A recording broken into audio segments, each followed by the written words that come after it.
Bonjour et bienvenue sur Banzai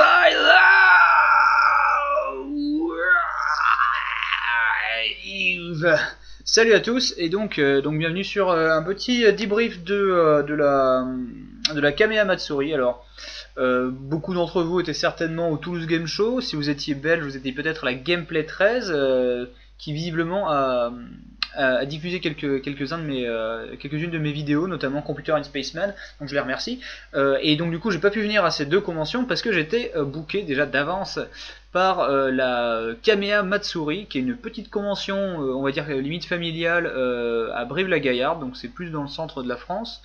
Mais finalement bon voilà, il n'y a pas de convention trop petite pour moi, etc. tant qu'on m'invite on va dire décemment et qu'on fait ça qu'on demande gentiment simplement. Alors bon, c'était une convention qui était en partie organisée par Dr Lacave, mais aussi donc Dr Lacave que je connais très bien et que j'apprécie. Voilà, donc je lui fais les bisous et notamment donc pas mal de gens que je ne connaissais pas mais que j'ai appris à connaître sur place très vite.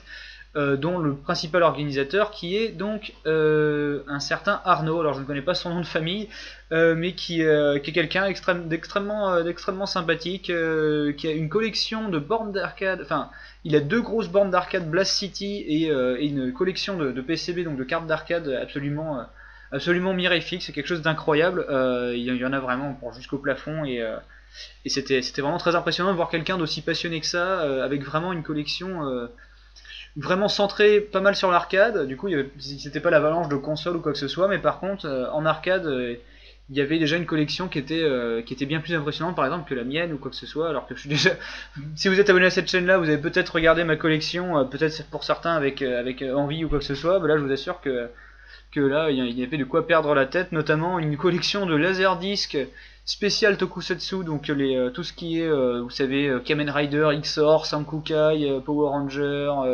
Bioman, Liveman, etc. Bon, ben, il avait genre tout, quoi.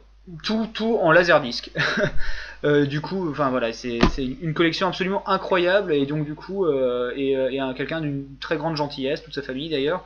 Du coup, la Kamea Matsuri c'était très bien, il y avait de très bons auteurs, notamment j'ai rencontré Morja, ou Moria, je ne sais pas comment ça se prononce, en tout cas quelqu'un d'extrêmement cultivé et très intéressant. Donc je lui ai acheté, donc du coup, on va faire ce premier petit déballage, parce que c'est ce que vous aimez en général. Je fais un debrief, mais aussi je montre mes petits achats sur place, parce que quand je vais en convention, je suis aussi consommateur. Et donc du coup, Morja, il a une BD qui s'appelle Malice et Catastrophe, si je ne dis pas de conneries. Et du coup, il vendait des lithographies, enfin du moins des repros, de vrais faux posters qu'il avait fait de films un peu nanardesques. Et du coup, il avait fait donc l'attaque de la femme de 50 pieds. Donc c'est une illustration qui est vraiment plutôt sympathique, enfin vraiment super. Franchement, je trouve que graphiquement il y a vraiment quelque chose. On a beaucoup parlé de Bruce Timm avec lui et tout, donc c'était vraiment excellent. J'étais un petit peu dégoûté qu'il me sorte à Street Fighter quand j'étais installé sur la bande, parce qu'il y avait donc les bornes Blast City d'Arnaud étaient donc en libre service, on va dire. Et du coup j'ai beaucoup joué à Street Fighter 3 avec quasiment tout le monde sur le salon, parce que tout le monde tournait, quoi. Du coup c'était ça qui était bien, c'était une petite convention, et du coup eh bien tout le monde tournait, il y avait un vrai contact qui se faisait, parce que voilà, c'est vrai que sur des grosses conventions les gens font la queue, je signe, et c'est déjà l'heure de bouffer ou de partir quand j'ai fini ou un truc comme ça. Là du coup il y avait de temps en temps un petit groupe de personnes qui venaient me voir, mais c'était surtout, voilà, j'avais surtout le temps de jouer avec tout le monde, de parler, de discuter, de boire un coup. Il y avait des super players, dont Yas et Prometheus. Il y a quelqu'un d'autre dont j'ai mangé le nom, je suis navré.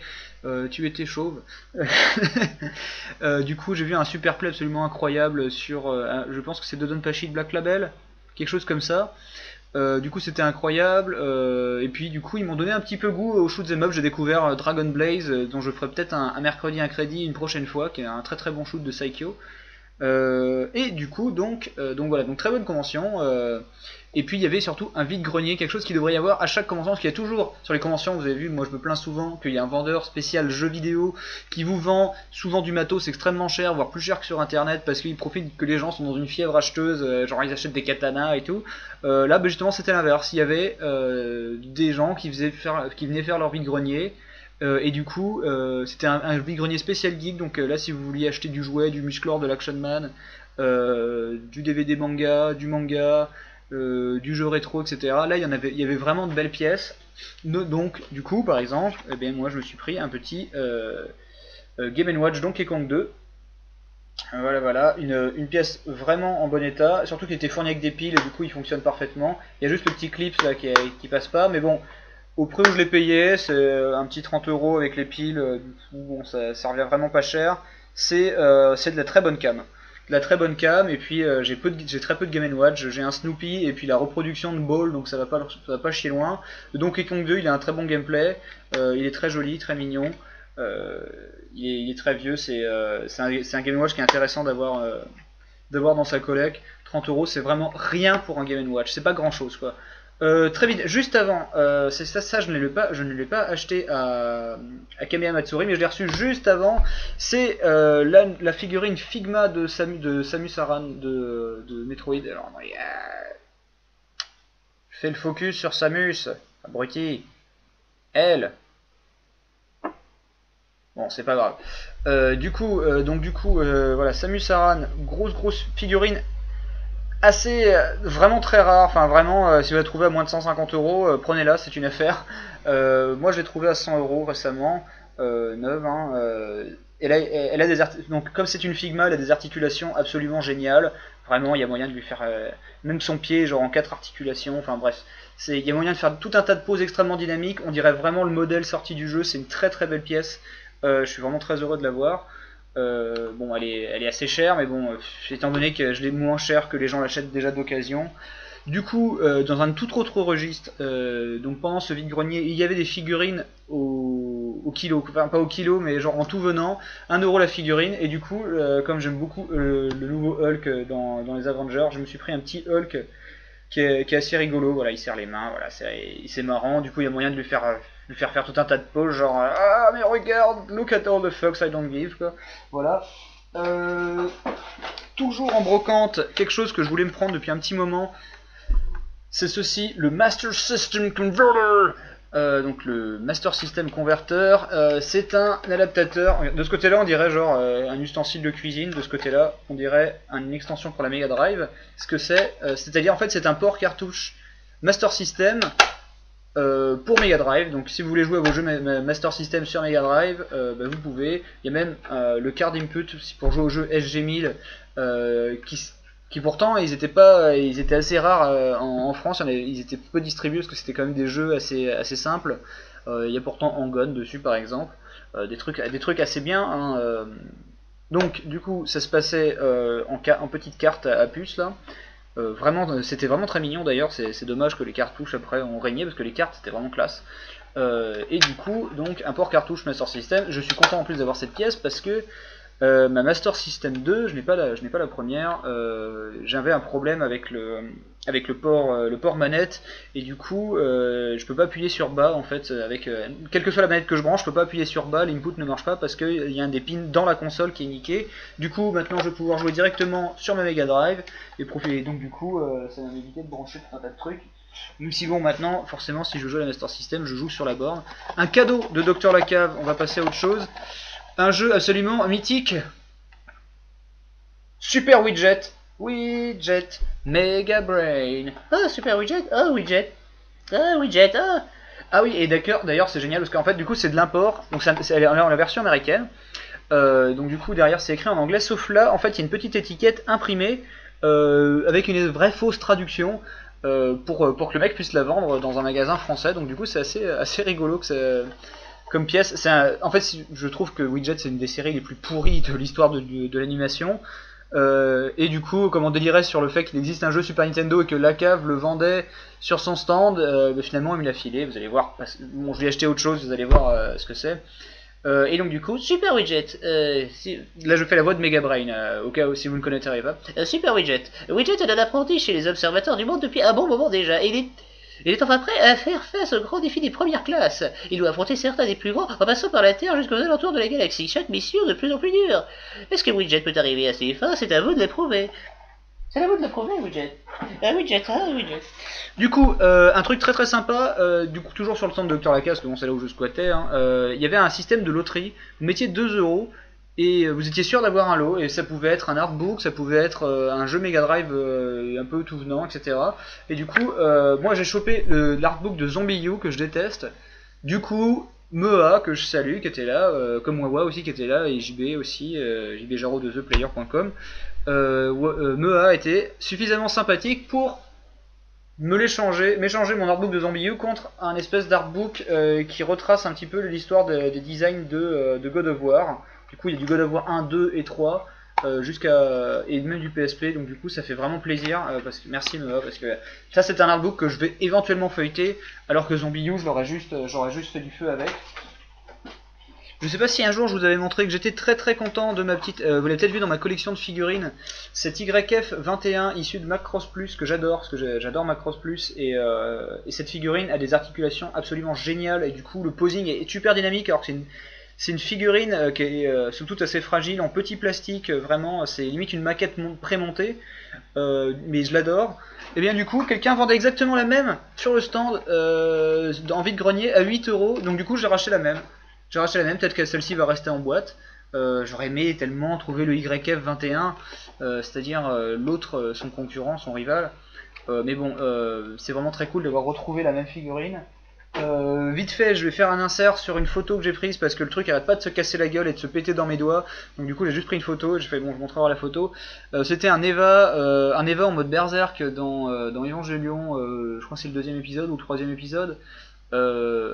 Super figurine avec des parties à moitié en métal, moitié résine, moitié métal, moitié PVC, un super posing, pas mal de pièces pour changer, et surtout elle était à 12 €, alors que c'est dans un énorme paquet, et ce genre de figurine en général ça coûte une bonne trentaine ou une quarantaine d'euros, là elle était à 12 € en vide-grenier, en boîte, hein, vraiment neuve, scellée et tout quoi. Donc du coup je fais allez hop, c'est bon, j'étais pas parti pour acheter quoi que ce soit, mais finalement bon ben voilà, c'est fait. J'ai pas résisté quoi. Du coup pour la suite, donc Kamiya Matsuri c'était très bien, mangez-en, voilà.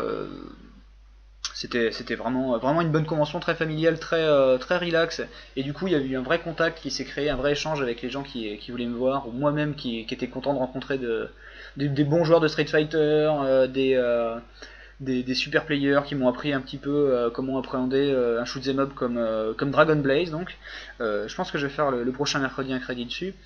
Et du coup voilà, il y avait une borne Naomi aussi par exemple, ça c'était cool, donc du coup les gens jouaient à Dead or Alive, il y avait Donkey Konga, vite fait, je dis bonjour à, mince, j'ai plus leur nom en tête, le sosie de Shaquille O'Neal qui se reconnaîtra, et son pote,